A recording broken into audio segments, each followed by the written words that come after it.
Hello guys and welcome back to our channel. Today I will show you how to deposit cash to SoFi account. So if you're wondering how to deposit physical cash into your SoFi account, in this 2025 guide, I will walk you through all the available methods to get money into your SoFi quickly and safely. Let's dive in. So SoFi does not currently accept direct cash deposits through ATMs or bank branches. Instead, you can use indirect methods like third-party services like Green Dot, money orders deposited through mobile check deposit, or bank transfers from accounts where you can deposit cash. So let's go through each point. So one of the easiest ways is Green Dot's reload at the register service. Here's how. Visit the participating retailer like Walmart, CVS, Rite Aid, 7-Eleven or Walgreens. You can bring your SoFi debit card and cash, go to the cashier and tell them you want to reload at the register.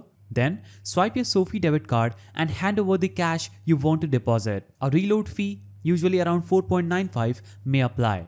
Depending on the retailer, the cash will be added to your SoFi account typically within minutes. Now, another method is using money order. Purchase a money order using your cash at places like Walmart, USPS or grocery stores and make the money order payable to yourself. Open the SoFi app, select mobile deposit and snap a picture of the money order just like a normal check and submit it for deposit. Funds usually clear within 1 to 2 business days. Now, if you have an account with a traditional bank that accepts cash deposits, simply deposit your cash there first, then initiate an ACH transfer from the bank to your SoFi account and it will take 1 to 3 business days, and this method is fee-free. And that's it. Even though SoFi does not accept direct cash deposits yet, you still have several easy workarounds. If you found this guide helpful, please don't forget to give it a thumbs up and thanks for watching.